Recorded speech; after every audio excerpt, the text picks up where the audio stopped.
into the room. We do this, myself and James Parker, my fellow Misfit. We do this every Monday through Thursday at 9 p.m. I don't know where James is. He could be anywhere. Something. I always give it till 6. I'm like, 6, that's reasonable. Here's how I justify that. 6, when I say give it to 6, I mean 6 minutes after. Because he's got a lot going on. And, I give it to 6 minutes after because in my head I justify, well, if this was a radio show, there would be 6 minutes of news and weather. And so, I figure you start at the top. It's not. I live in a fantasy world. I think you people know this by now. Hey, Byron, what's happening? Byron's here. Just going to wait on James, just trying to figure out what I can talk about here when I got all this up. Because see, here's the problem, right? I got stuff that I want to, that is designed to talk to somebody else about. And I don't want to start it and then have him show up. What up, Jeff? Jeff's here too. Thin crowd. We've been getting thin crowds here in the 9 o'clock show. Is this 9 o'clock show? Is this really something we need to keep doing, or should we reformulate? I don't even know. Got a whole bunch of stuff that I want to get into today. Dare I call him? I don't know. Did he send me a text? I know that I always say that James is extremely dependable and professional, and he is. But maybe not. I don't like, because, he is late a lot, but that's fine. This is just a little thing that we do in our spare time. Sure, he'll be along shortly. Hi, Whitney. How are you? Leslie C. is here. All right. Well, guess I don't really. I got something I wanted to start with, but it can't start without him. It's got to be something. All right, let's see. Should I just poke around? Should I just riff on stuff that might be happening? Let's see. Okay, fine. We can riff. I got. Okay, so here's what I was going to surprise James with. I thought that tonight we could bring back Charo or My Mom from the 80s, a game that we did, months ago. This is a game where we take a picture of Charo, who was a big star back in the 1970s and the 80s. And, I was never sure as a kid if she was hot or not. I mean, I know that she was, I don't know. Was she? Well, I think so. I don't know. I'm not sure. Anyway, we use her as sort of the watermark, and we put her up, and then we take a look at one of our listeners or streamers' mom from the 1980s or 1970s, when they were in prime mom. And we compare them, and we ask the question, Charo or My Mom from the 80s and 70s? Okay, so I was going to do that. I was going to bring that back. I got one that I want to do, but I got to have James for that. So we'll wait. We'll wait for that. He didn't text. I hope he's okay. See, because here's how my mind works. He's not going to, like, he's not just not going to show up. That's not him. He's not like a crackhead. He's a professional. And he respects this. And, we have mutual respect for one of those times. So he's not going to just not show up. That's not a thing. And we're not in a fight or anything. Like, if we were in a fight, I could be like, oh, maybe he's being a dick, but no, we're not fine. We're fine. I spoke to him last night when I said, hey, I'm not going to be able to do the show because I got friends in from out of town. And then everything was fine. And then, I don't know. So he's not here. So obviously he's dead. And I'm very concerned. Because that's the only other thing that it can be, right? All right, maybe not. Let's see. I did a whole bunch of recordings today. I did a whole bunch of stuff today. I worked on the dog podcast that we're doing. No, sorry, it's a podcast. I worked on the dog podcast that we're doing, and then I recorded with Kelly, and then now I'm here, and now I'm here doing this. So it's fine with me if we just cut this show short and say, hey, we had a problem. Maybe there's an issue with James, or it could just be that, like, maybe he's got the internet that's out. No, because he would text me then, right? He'd text me or call me. He'd be like, internet is out. Do we call him? I hate calling him. Because now we're at the point now where it's really late, where he's really late, where he's just like sleeping or dead. I know. Let's go with sleeping. That's a much better option. Okay, let's see here. Let me look around at the news. Or actually, is there anything that I can talk about? Maybe there's stuff that I can talk about that I don't need to save for him. We are definitely going to save Charo or my mom from the 70s and the 80s. We're going to save that game. We're going to save that game for when he shows up. I had a whole pitch for James. I had a whole pitch. I wanted to talk about, James fancies himself a libertarian. James, James, and I got a whole pitch for James. I wanted to unveil it tonight. It's about him being a libertarian. I want him to run for office. I think that James can become like a libertarian congressman from East Texas for a number of reasons. First and foremost, those people appear to be willing to vote for anything. And he looks, you put a suit on him, he looks good. Oh, and with his family, are you kidding me? You use that family in an election, like, mailing. Oh God, they look fantastic. All right. So I had this whole pitch here. I wanted to talk to him about the Libertarian Party and some of the candidates that they were going to be fielding here in Texas. One candidate in particular who they're fielding, not here in Texas, but somewhere else. I wanted to talk to him about him. Okay, it's the January 6th shaman, or what do they call that guy? The QAnon shaman? Yeah, Ed Chance, whatever this guy is. I mean, he's a problem. He's a problem human. He's he's not all there. He's not only is he not all there, but he's big and wild. Like, he's big and he acts up. So those are the people that you kind of want to be all there. You want them in control. He's not in control of himself. See the guy that pooped on the walls? I'm not sure he is, but I'm just going to say that somebody pooped on the walls on January 6th. And it very well could have been that guy who's now running for Congress as a libertarian. I wanted to talk to James about that. Well, you can't be a serious party. Well, we're talking about the Libertarian Party. I'm not talking about the libertarian ideology. I just wanted to go into a whole little conversation with him about his party of choice. I don't even know that that's his party of choice. He might just be like, yeah, they are fools. Well, what else? I wanted to do something that we did on the show the other day. We remember there was that weird news story on the High Noon Show. I do a show every Monday through Friday at 12 p.m. The High Noon Show. I did a story. Remember, was it Bloomberg? It was, I don't know, it was somebody weird, but they put out an article. And it was the funniest white comics of all time, right? And I thought that was so strange. I was like, what? Who are you going for with this article? You chose words very specifically here in the headlines. What were you going for? Who are you trying to attract here? And what advertisers are saying to you, hey, go for people that are interested in the funniest white comic? Anyway, I had a whole segment on that. I wanted to talk to James about white comics and about, the difference between white comedy and black comedy. I thought that could have been fascinating, but no, we can't do it. What else were we going to do? I had just had a bunch of videos too that I wanted to watch with him.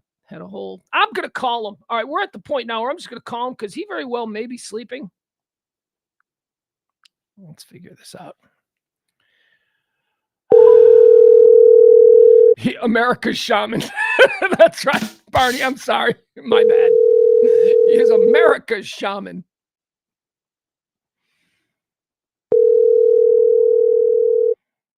He is. Hey, this is James Parker. Sorry, Mr. Cole. Why does this always happen? Do you sit there and wait for me to call? Is that what happens? You sit and wait for me to call and go, then I will sign on? Because this is the second time now that this has happened, where the minute I decide, you know what, I'm going to call him because he is too professional and too responsible to be this late. He must be dead. And that's typically when I call to make sure you're not dead. And then 2 times in a row now, you pop right on. Ladies and gentlemen, James. What is the other acceptable excuse for being late to a live stream? Nah, there is no. I don't know. Is there? Oh, dead is acceptable. Or you were having sex? Well, I was going to say fulfillment of my marital duties. You can't do that. You can't know that it's 9 o'clock. You can't end it 12 minutes early. You guys are weird sex people. You guys are just way too like. Take it up with her. She's the one who at like 8:50 is like, what are you going to do, a stream now or you want to do me? So she's like testing me. And it's like, well, you. Is that real? Did she really say that? Yeah. She's like, do you have a stream or anything? Because like now would be a good time. I think that might be the verbatim quote. Because, the 2 of the kids were in bed and the other 2 were supposed to be getting in the shower. Heads up, my guy. Just a little text. Gonna be a little bit late. That's fine. Then I will wait instead of me having to tread water with all these sharks in the chat room without you. I don't know what to talk about. Okay, well, I'm sorry, but I'm here now. That's all I can do. Dude, it turns my brain off. It etches sketches my brain. She'll just like take her shirt off. You're a weird sex person. That's why you'll never be a congressman. And I'll explain more on that later in the show, because that's something I want to talk to you about. But first, James, this is why I was very upset if you were dead, because I really wanted to do this segment with you today. Guess what we can bring back today, James? What we can bring back? Trivia night? No, well, we can do a trivia night. You can do a trivia night anytime you want. I enjoyed our trivia nights. No, James, I have, what I would like to do here tonight, I would like to bring back an oldie but a goodie, Charo or your mom from the 70s and the 80s. That's right. Well, it's Charo or your mom. Yeah. Well, your mom no, I like it better, Charo or your mom from the 80s, but whatever. It's too long. It's just understood that it's not your mom now, but your mom when she was younger. I don't think it is understood. I don't think you should show up 15 minutes late to a live stream and then start changing some of the cornerstones of this great empire that we've built. Thank you, Frank. I appreciate that. For those of us who are still carnally active. Okay. Pugs doesn't properly appreciate. I do. I just compartmentalize like a normal person, not like some sex crazed teenager on spring break. All right. So James, explain to the good folks out there what Charo or your mom is. Charo or your mom is the hot new game that's sweeping the nation. All the cool kids are playing it. Where you send us, it could be a JPEG. You could email it to us. You could just put a link in the chat, whatever, and we'll dig it out. Send us an old picture of your mom, and preferably your mom at her hottest. The hottest picture you have of your mom. Well, we're talking bathing suit. It could be wedding night. But it could be at Hollywood Portraits in the mall in 1994. Whatever she did with the teased up bangs. But we'll compare that to Charo, and then we'll decide if we had a gun to our head and we had to do either Charo or your mom, who wins. God, I wouldn't go see. Well, okay, but well, here's who we're talking about. We just pick one static picture of Charo. There she is. Charo. I don't know why we chose Charo. I think it might have something to do with me as a child not understanding if she was hot or not, but totally getting that she was putting off sex vibes. Yeah, well, what we learned by going down that rabbit hole is she's one of the most accomplished flamenco guitarists in the world. Yeah. And it just so happened that she was hot. And so when she made the crossover from the Latin American entertainment world into the English speaking entertainment world, somehow the guitar got left in the dumpster, and it was just all. No, it didn't. No, that was her act. See, I was old enough to remember her act on TV show. She came out with the guitar. She always had the flamenco guitar, and she could always play the flute. She would, but we didn't know what we were looking at. What we were looking at was this young 20-something-year-old girl in a mini skirt going, Gucci, Gucci, Gucci. That's what the draw was. I don't think we just never noticed that she was a good guitar player. Yeah, there was no 13-year-old boy in the mid-70s going, that's impressive fretwork.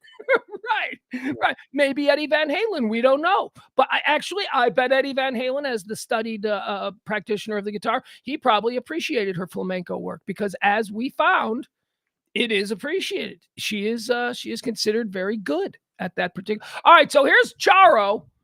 I don't know. I'm looking at Charo. I mean, yeah, of course. I mean, look, we should be so lucky. Charo's, she looks fine. I just don't know if. You act like that's a big admit there. Yeah, Charo. Well, all right. Her entire empire is based on being hot. But this is my problem. I don't know that she is hot. That's why I think it's interesting when I look at someone's regular mom. When I look at someone's regular mom and I go, who's hotter? I am really looking at this through the lens that doesn't know if Charo's hot or not. I mean, she's sexy and she's like, young, but her face, I mean, it's not a pretty face. I don't know if it's a pretty face or not, James. That's what I'm saying. I don't know. Well, it wouldn't be a good game if she was perfect. Right. That's why it's interesting.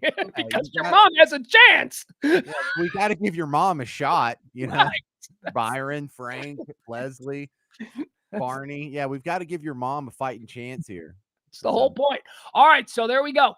That was Charo. Now let's take a look at my friend Jerry and Brian. Now, my friend Jerry and Brian, they've been friends of mine for 20-something years. Some of you may know them. They are extremely accomplished in the world of bar owning here in Dallas-Fort Worth. This is, of course, Brian and Jerry Harder of the Scruffy Duffies and the Mucky Ducky and I don't know, all of these places up here in North Texas. So I want to show you a picture. This is their mom, okay? All right, so we see that one? Wait, we have their mom? We're just randomly picking out the Harder brothers? No, Jerry posted a picture of his mom, and I go, your mom's hot. Can I use that for the show? And he said, yeah. Okay, that makes it all better. What's the cool place that we went to that's in like Legacy Plaza? What's that one called? Yeah, I don't know which. They own so many damn bars. Anyway, this is them just the other day with their mom. Okay, this is their mom. Obviously, we're talking about two guys who are in their 50s, so their mom is, older. But what they did was they did one of those things where you wear the same thing, like you recreate a picture from like 40 years earlier. Oh, okay. Well, let me see her 40 years earlier. Well, that's what I'm doing. I just wanted you to show you who these boys are. Okay. Whoa. So here they are. Whoa. So we asked the question, Charo or the Harder boys' mom from the 1980s. That's her from the 1980s. Now, I got really close on this. I don't know how you can get I don't know how close you can get. I can tell you she's beautiful. She's a beautiful woman. She really is. And it's like she's better looking than Charo. My vote goes Brian and Jerry's mom is hotter than Charo. Well, I've never met Jerry, but Brian, I'm sorry to say these things about your mom, but oh yeah. Looks like she's got great body too, right? All right, let's be fair. We'll go back to Charo. All right, so there we go. We've seen close. Her. It's not like she's not running away with it. Charo's beautiful, but I think Brian's mom. I don't know that Charo is. Again, I'm a face guy, right? I look at the face. I'd look at what I'm going to be kissing, right? And Charo's, I don't know. I think I'd rather kiss on Brian and Jerry's mom, respectfully, because she's a lady. after the appropriate amount of courtship, of course. Well, it's not a valid cringe moment because you don't have a time machine either. Yeah, that's true. Yeah. All right, and let's go back to them one more time just to get a look at their mom as we conclude this edition of Charo or Your Mom. There she goes. There she is. I'm telling you, man, a lot of our moms were hot, and we just never noticed. Yeah, the weird thing about our moms, too, is absurdly young compared to what's going on now. So, like, my wife had our first kid when she was, like, 29. No. But my mom had my sister when she was 18 and me when she was 20. So I'm her baby. Right. I'm her younger kid, and she had me when she was 20. So I remember growing up. I remember the first time I asked my mom her age, and I remembered, and when I was 7, she was 27. Okay, so that makes sense. So you just add 20. Yeah. Oh, it's easy to remember our spread. My mom was only 22. I mean, that's still very young by today's standards, but she recent college graduate, newly married, did everything right. And then, life dealt her the cards they did. But yes, she was only 22. My son's mom is also 22. My son's mom is 23, actually. I'm sorry. That would have been the first one. 24. Yeah. So that's what it is. 24 for that one. Yeah. All right. So there you go. Congratulations, Brian and Jerry's mom. Very pretty. Prettier than Charo, at least me and James say. So Jerry's in the bar business too? All right. Jerry and Brian are partners. They I didn't know that. I thought it was just all Brian's bit. No. It's Jerry. It's the Harder boys, the Harder brothers, man. My first night in Dallas, I ran into these guys. Well, I didn't run into them. Kelly and I were still doing overnights, and we were doing these parties where we would just come down on a weekend. We're like on our own dime. We're like, we'll fly down. We'll meet you all at a bar because we were doing overnights and getting no push from the station and all that. And we just packed. Like the first party we did, it just packed. And we were like, holy shit, what is going on here? And we did that party just at a random bar on Greenville Avenue called the Harder Bar. And that was the very first bar that they ran. And we talked about that night a lot on the radio. And I went to that place again, and the owner came up to me and it was, Brian, we've been friends ever since. So yeah, they're good dudes. And they have grown. They are some of the most impressive bar operators. We know a lot of bar operators in radio, right, James? I mean, we tend to get to know these guys. These dudes are real. They don't drink. They don't. It's all about the business and the profit and the flow and their I mean, you saw how great is that place we went to up in Legacy Village? Well, I'm gonna find out exactly. Scruffy Duffy, I think it is. How great is that place? It looks like a Vegas sports book, doesn't it? It looks like some real planning went into this, because most bars you go into, some guy gets a spot and he figures out how he can best fit a bar into this spot. This one looks like a master planned bar was designed first, and the building was built around what they wanted, because it has that cool little theater in the round where they have what is one of the best TV setups possible, because they're in a room that's like 2 stories tall. It's like a sports book. If you've ever gone to like Bellagio and sat down in the sports book, that's what they went for. They said we wanted to build a sports book. Except at the bottom, it was a bar, and it's like a semicircle, so it goes around you. So when you look to the left and you look to the right, you're still getting bombarded with this giant screen. It's one of these things like I wish I could play Fortnite on it, or Madden or something, FIFA maybe. But they have the bar under it. And what a great setup that is if you can get like in a seat that's just kind of facing in the right direction. It's one of those where you can just kind of go into your little sports trance. It's better than being at the game. It's better than being in the stadium for the Cowboy game. Trying to find why can't I find their bar up there in Legacy Village? Which one is it? It's they got a whole bunch. It's like, here's the thing, when they only had 2 bars, it was fine. It was like Harder Bar and Zen or whatever. And now it's like 50 different bars. And I never know which one is the right one. It's headquarters. Hold on. So I want to make sure that people know what we're talking about here. Do they need to know? They know it's awesome. You would try and find it. It's not the Kincaid, is it? No. It's not that. We're across the street from Scruffy Duffy's, isn't it? It is. Scruffy Duffy's. Oh, there it is. Legacy. I was looking at the wrong place. Okay, yeah, I was on the wrong side of the street. It is Scruffy Duffy's. It is Scruffy Duffy's. All right, all of that, and it's Scruffy Duffy's. Yeah, they're fantastic. So, all right, James, what do you got? You got anything? Hang on. Anything on your mind? Checking this is the right TV setup, but I'm seeing a bunch of pictures of wings over here. Oh, you're getting actual pictures of it? Yeah, I'm just going through Google. This looks like the right place, but all the pictures are of the food. I wanted to show the TV setup because I think people watching would be impressed, but they don't have it. Man, screw them. We tried. At least they have a hot mom.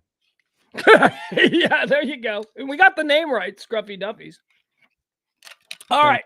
Thank you, Byron, for your very, very well thought out comment there. All right, do you have anything, or what do you want to do? What do you want to do here? Well, you can go if you have something, because I have sort of a random ethereal thought, and those don't always go so well. That's okay. Let's do it. I would love to chew on your random ethereal thought. Come on. Why are you doing that? Doing what? Chewing on my random ethereal thought. Okay, so I would love to give credence to your deepest emotional contemplations. How's that? Is that a better way to say it? You're way overselling it here. Okay. All right. So I have this archive of stories that I've done in the past, and I've always tried to do like a This Day in History segment on my show. And what happens is I have this folder that I've been carrying around where every day of the year basically has its own subfolder under it. And sometimes I just throw random audio in there that I caught on this day in history back in like the one today is from 2012. And first off, I don't know if it'll play properly because you say audio warp. So maybe I should go find this on YouTube. But do you remember, this is so stupid, you're going to hate me. Do you remember the story of the guy who had to eat his beard? No, but it doesn't sound completely foreign. Like, it does sound like I know something. What? Tell me about. Please refresh my memory here. All right. So I have the raw audio, but I went back and I found the video to go with it because I know the audio will work with that. But I just wanted you to think I'm not just pulling up random crap. It was on this day in history, like 13 years ago, that I discovered this story. Okay. All right, so let me share this fella out. And man, just turn your brain off. This is so stupid. Okay. Don't hate me for playing this. I know it's dumb, but you're gonna get a kick out of this.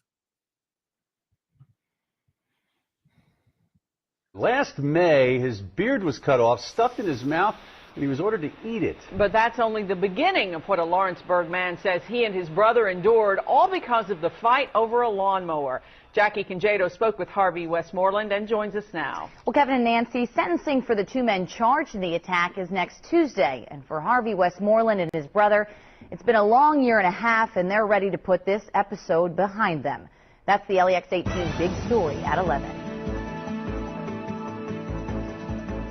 Pretty good guys. At least that's what Harvey Westmoreland and his brother Joseph used to think about former friends Troy Halt and James Hill. That was before May of last year on Willisburg Road, where Halt used to live. My brother was cleaning out the stalls out there for Troy, you know, working for him. And they called, want me to come around there. Well, when I get there, I realize that they're already drunk. And of all things to fight about, Westmoreland says, punches started flying over this lawnmower. Troy offered to buy it from me for $250. I paid $20 for it. He thought I was trying to cheat him. One thing led to another, and before I knowed it, there was knives and guns and everything just went haywire. He says his brother had a mark on his neck where a knife was held. But Westmoreland's loss was more permanent. They cut my beard and forced me to eat it. He says Halt and Hill let them go, but threatened them. If we called the police, they said we would not live to see daylight.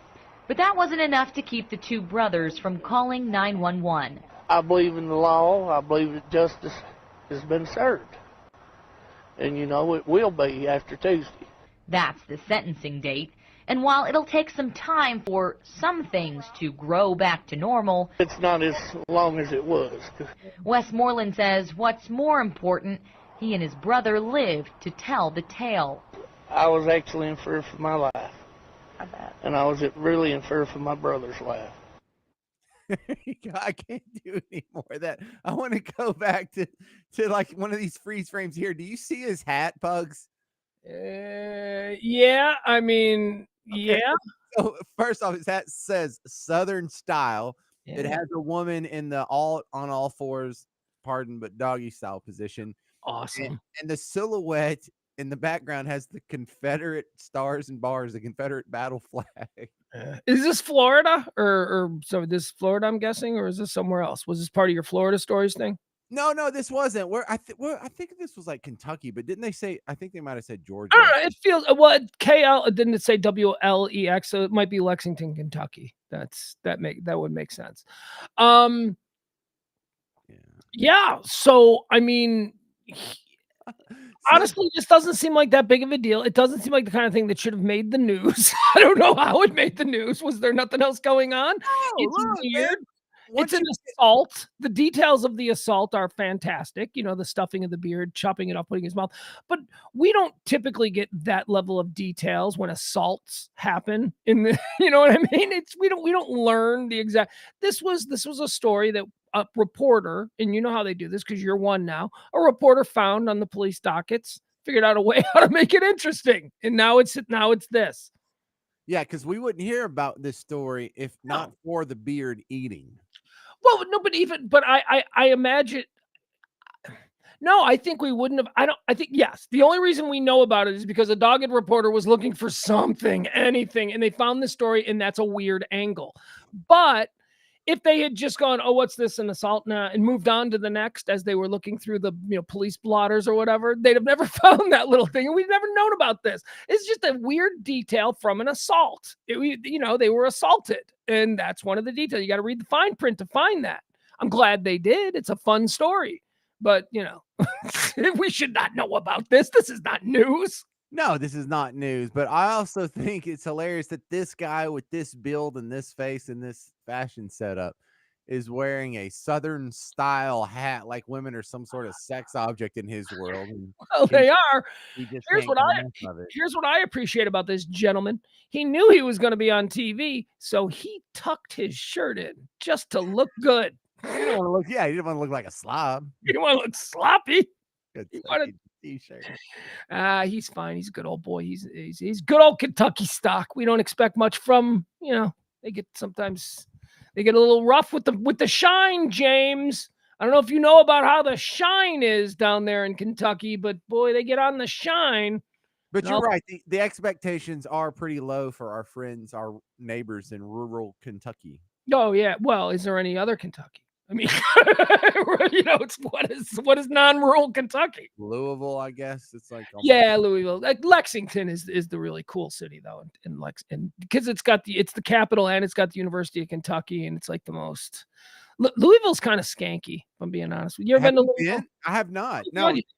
Louisville's like just at the it's connected to Illinois. It's like right there at the end. Yeah, I've been to Louisville a bunch of times. No, Louisville's connected to Indiana. You cross over the bridge. Yeah, but Indiana, it's like, it's all the same. Trust me, it's the region. It's in the region. It's like asking someone from Dallas if they've ever been to Bossier City. You know what I mean? It's something like that. It's a drive. You go down there for the races and stuff, So I've been to Paducah quite a few times because I have some distant family there. No, that's further south. That's further south. That's far on the west. Yeah. And the city across from it, or the town that's kind of across from it, is Illinois, and it's Metropolis. Now, this is not the town Superman was written after, but they've adopted it since that's our name. That's our brand now. And so I've had to drive through Superman's hometown a few times to. Well, that's not what the Metropolis is. Metropolis is not named after Superman. Metropolis was named that long before that. That entire part of the country. I don't know if you're aware of this. It's the weirdest. The bottom part of Illinois that comes to a little bit of a point, and it's where the three rivers all meet. Yes. That is considered the Nile of the West. That area has like the same environment as the Nile River Basin. It's where the Mississippi and the Missouri. Yeah. Sounds so weird. What's that? You're comparing this to the Nile?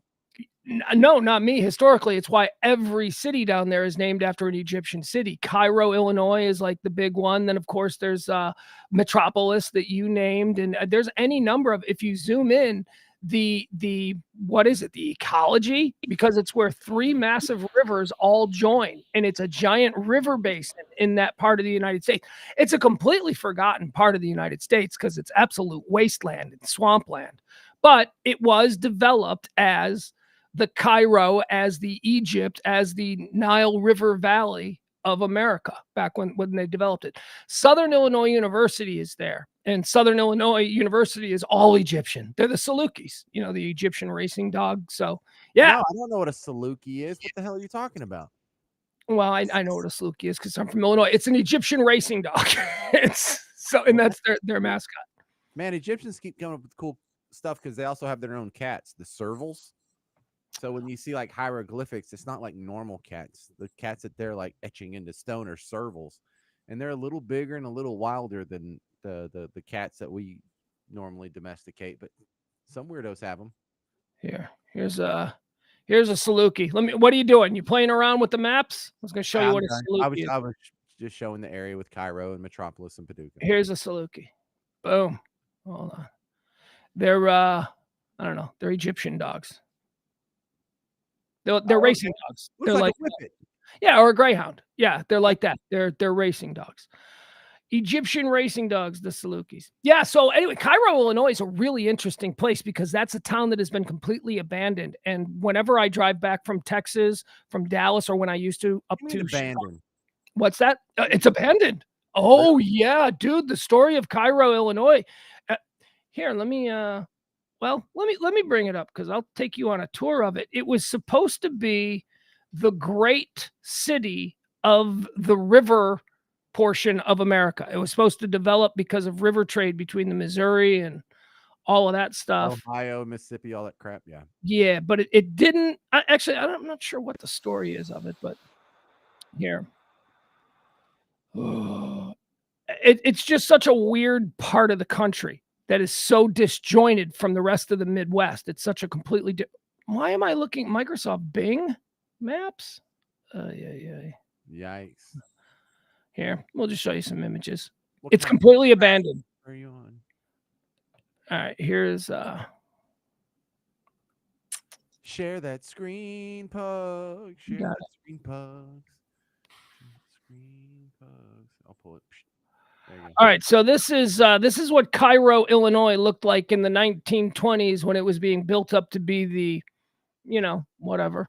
And by the way, James, that's also why Memphis is called Memphis. That whole area is considered the Nile River Valley. Memphis and all that. Yeah, so there's a Memphis in Egypt. I've put that together before, but I didn't put it together with Cairo until you just said it just now. So this is what Cairo, Illinois looks like now. They completely pulled out. I don't know what happened. I just think all the money, historic downtown Cairo, completely abandoned. Now, what's interesting about this city, yeah, I know, it's like a total dead ghost town city. But here, let me show you how it's located, because that's what's cool about it, because you can see why back in the day they were like, uh-oh, this could be a big city, like in the 1880s when everything was. Because that's what Pittsburgh had going for it is the rivers were the highway system of America before we had interstates. And whenever you had three rivers coming together, that was the exact kind of junction that brought in the kind of commerce where big cities often sprung from. So here, check this out. So this is where this city is. And it was also like a big civil. Actually, that's what it was. It had something to do with the Civil War, because it was like on both sides of the Civil War. And then after the Civil War, both sides abandoned it. Like nobody wanted to associate with it. It's got a crazy Wikipedia page. I mean, it's like a bus city. Okay, so let me pull out. Boom. You can see where it is. It's one of these cool American ghost towns. So this is the. You can't even fucking Google. Okay, so you see where it is at the very bottom tip of Illinois, the very bottom. You can zoom in on that sucker. No, I can zoom in, but I just wanted to give some perspective as to where it is. Okay, so it's like the little toe. It is in the last peninsula where it sticks out, and there's a road that I have taken a few times where you have to cross into Illinois for like a half mile. Right. Yeah. You cross in that part of the country, the way the states come together, you can be in 4 different states over the course of a mile and a half. You just go boom, boom, and the signs say, you're now leaving Arkansas, welcome to Illinois. And then it's, you're now leaving Illinois, welcome to Missouri. And you're now leaving Missouri, welcome back to Arkansas. You're now in Memphis. I mean, it's crazy the way all the states come together there. But here, all right, so let me go in. I don't know, can you see the fucking red line is kind of screwing it up, but these are rivers. So this is the Ohio River and this is the Mississippi River, right? These 2 rivers are huge for the economy of the entire country. And this is where they come together. And this is the city of Cairo right here. And they built it expecting it to be this major metropolis, and then it never went anywhere. That's unfortunate. Anyway, I like cool ghost towns. Cairo, Illinois is, I don't know, it's probably 2 minutes from Arkansas, 1 minute from Tennessee. It's right there on the border of like 3 different states. It's crazy. Yeah, I'm often interested in these towns that peak and decline. Like, what the hell happened? So if you look at, I'm over here on the Cairo Wikipedia page. If you want to look at some of the goofy stuff I'm referencing here, this chart that's on the right, I can share it and show everyone. Yeah, share it. Bring it over. All right, see this chart on the right? I am always fascinated in this pattern here, where it started somewhere around 1850. The population of Cairo peaked at 15,000 in 1920 and has been on the downward trend ever since, down to 1,733. So it's gone down by like a factor of 10. I've driven through it multiple times because it's such a cool sightseeing thing. I don't know where they're hiding 1,000 people. I've never seen anybody. You'll see, like, you'll drive through the entirety of downtown and maybe you'll see a county cop. Just make sure people don't do stuff, because a lot of people will drive through Cairo because it is a sightseeing thing. That is so wild, because I'm fascinated because I lived in New Orleans for 16 something years, and its population peaked in like 1970, and now it's somewhere comparably a little bit bigger than half of how big it was just, what's that, like a generation or so ago.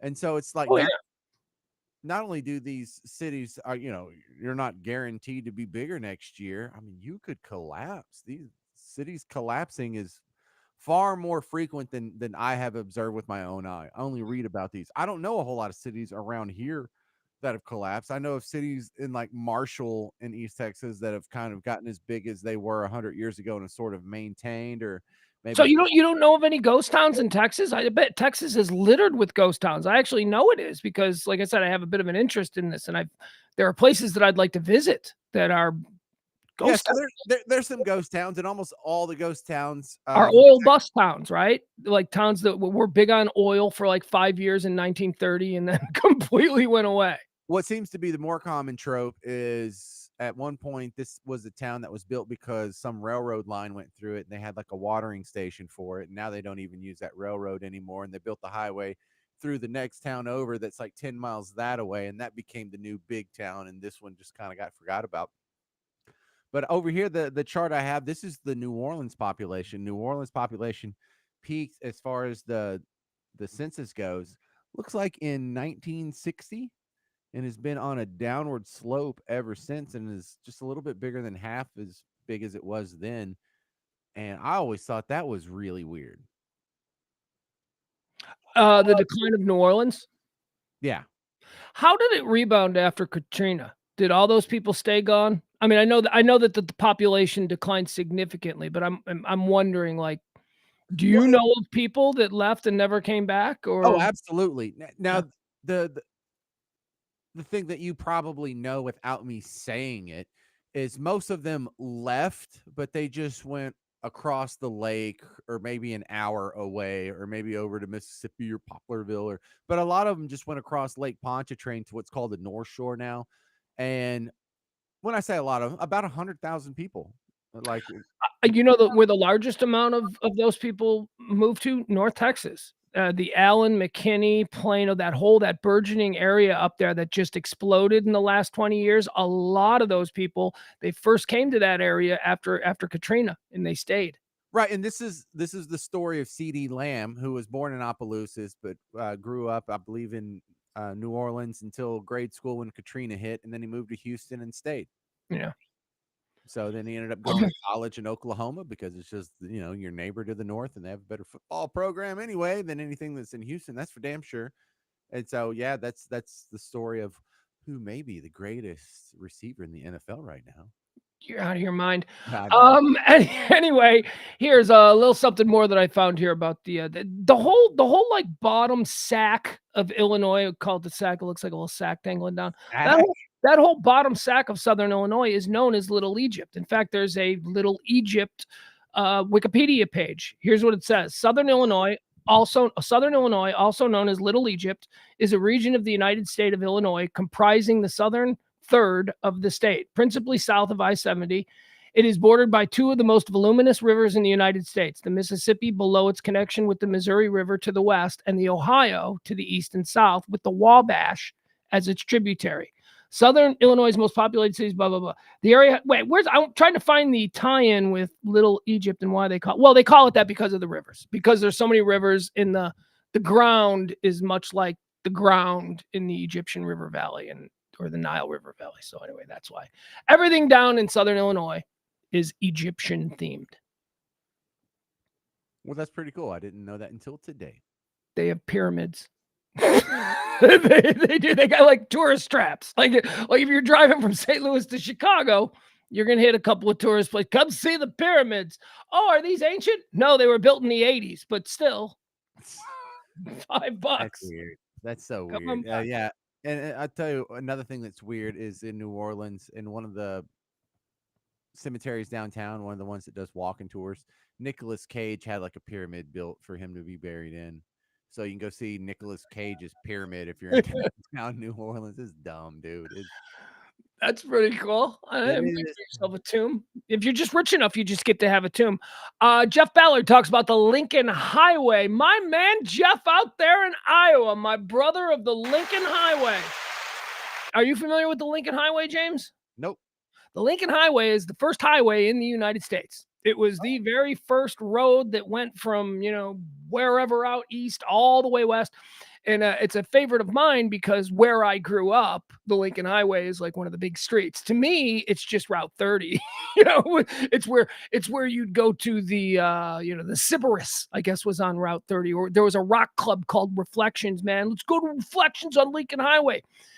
And we just lived our whole lives with this until you actually grow up and find a Wikipedia page about the Lincoln Highway and realize that this thing that you have taken for granted your whole life isn't just the first highway in America, but goes back to the ancient Indians, like the ancient pre-Columbian Indians who created this path. It was known as the Old Plank Trail originally. It was a path that the Indians created that went from the southernmost tip of Lake Michigan across Illinois to the Mississippi River. And the Indians of the time had made this path so many times that it wore. So that when the white man came, they were like, well, this looks like it's already a path. And they turned it into the Lincoln Highway. And, I sit in a drive-through on the Lincoln Highway, right? Waiting for my McDonald's with absolutely no appreciation for the historic value of where I am because time marches on. Dang. Okay. A lot of geography lessons today. Yeah, today was a bad show. Sorry, folks. Well, it wasn't bad. It was just more conversational. I had a bunch of stuff I wanted to do, but sometimes I do like just talking. Just hanging out. Well, go ahead. What else? We got 5 minutes here. I don't want to go into the white comic draft. I don't want to go into asking you about your aspirations for political office and why I think you should run for Congress from East Texas.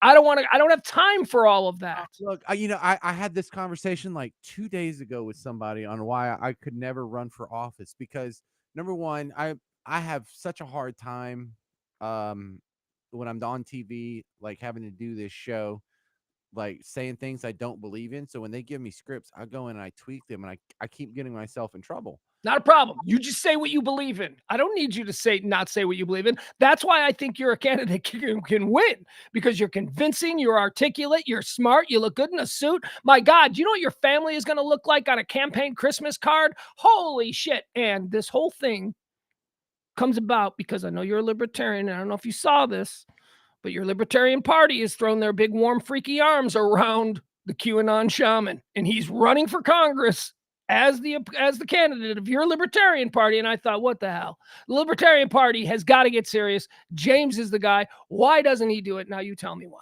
Okay, because people would ask me, so what's your stance on welfare? I say we should get rid of it, at least at the federal level. You'd be one of 200 congressmen who say that kind of thing. You're fine. See, you don't get it. No. You are fine, man. Show me the congressman that wants to phase out Social Security. Show me the congressman that wants to phase out all welfare. I mean, at least at the federal level. Matt Gaetz wants to end Social Security. Mitch McConnell said 2 years ago when he thought, yes, he did. Yes, he did. Okay. He talked about reforming Social Security, and they asked, does that mean? No. They asked directly, does that mean the end of Social Security as we know it now? And McConnell said, absolutely. That was a problem for him when he became leader of the Senate. Now, also, a whole bunch of people have openly said this, James. I'm telling you. I wish they don't. They go and they vote for it every damn budget. Okay. But you're not talking about voting for it. You're not talking about what you do when the rubber hits the road. You're talking about saying this to people as you're campaigning. You believe it. They say it. You can say it. I wish Mitch McConnell wanted to get rid of Social Security. Any reform to Social Security is the end of Social Security as we know it.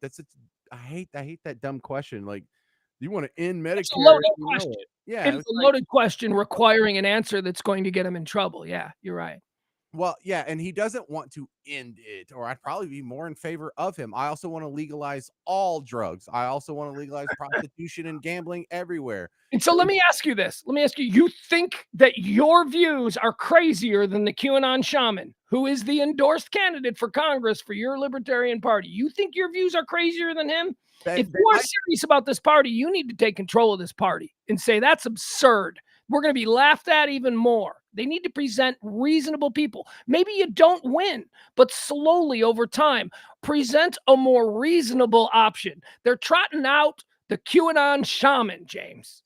Well, it's not like they're trotting him out. Libertarians are running thousands of candidates every cycle, and the only ones that get any attention are the freak show ones like QAnon shaman. There's a lot of normal, regular sounding people, and they don't want to highlight that because they're on one of the big parties themselves, and they don't want to give gas to their competition, and that's fine. I understand that, but there's no way in a democratic society with the electorate just as trained as they are right now, I would piss off both Democrats and Republicans.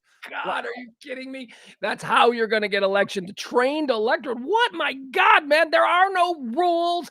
Anybody who can be slightly entertaining is going to get votes. James, this is an look. Hey, I'm not going to push you because I think, honestly, you'd probably be bad for my personal interest, but I think you could do it. I absolutely think you could do it. Look, Republicans are still supporting Donald Trump en masse, not all of them, but a majority of Republicans. He's still the front runner after the guy gave you $6 trillion in new debt. After this is the guy that did the lockdowns, did the shutdowns, did the mask mandates, did the 15 days to slow the spread, gave you the vaccine, and y'all are still no one's even like hinting at what I want to do.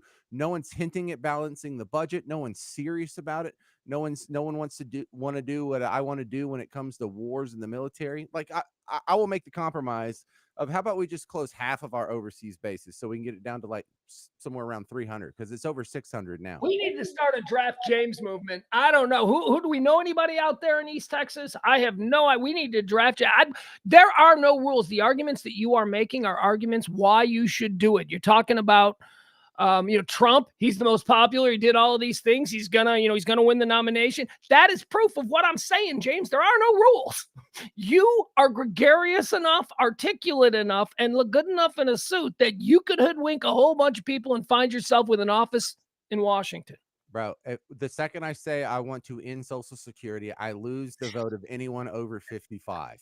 Oh, no, it doesn't matter. You need the people in your district. That's why Congress is so easy. All you need to do is convince these people that you like them. It doesn't matter what you say on Fox News or on Newsmax or whatever. You know what I mean? That shit doesn't matter. You need to go door to door. You could win, dude. You could win. You just say it. I appreciate the it is both a compliment to you and an indictment of our current electoral system, but I do think you could win. I do. I would get destroyed. Dude, I want to end welfare. You know what they would say about me in all the media? He wants poor people to die in the street. Let me ask you something.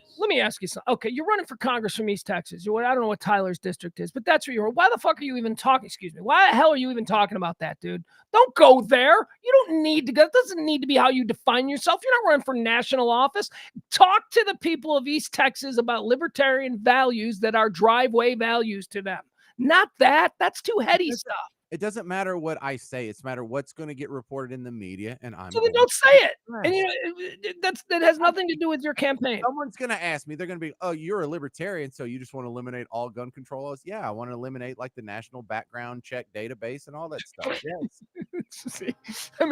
It won't be pretty, folks. I'm just saying. I think he could win.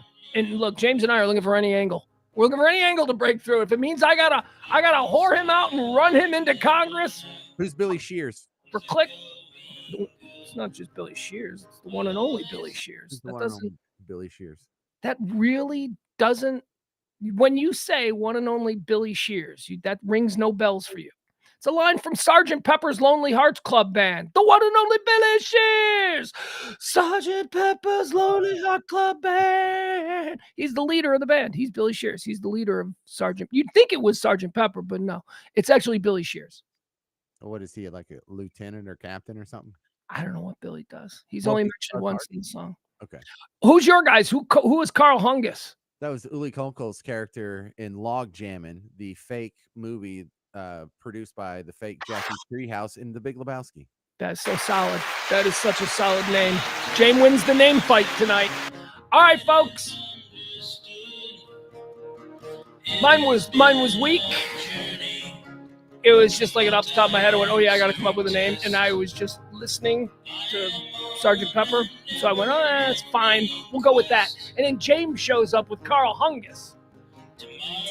Something he put some thought into and it was worthy of our time.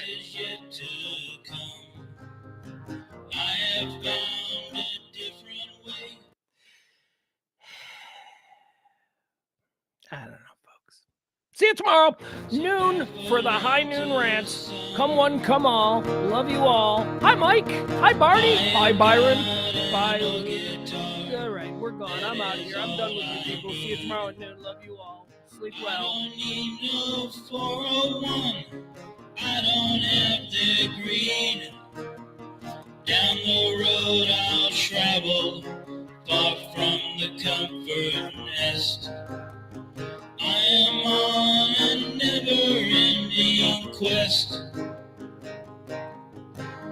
Tomorrow is another day, the best is yet to come. I have found a different way, so baffling to some. I can smile a little now, things are going good. I always had to be on guard, that is understood. Down the road I'll travel, far from the comfort nest. I am on a never-ending quest.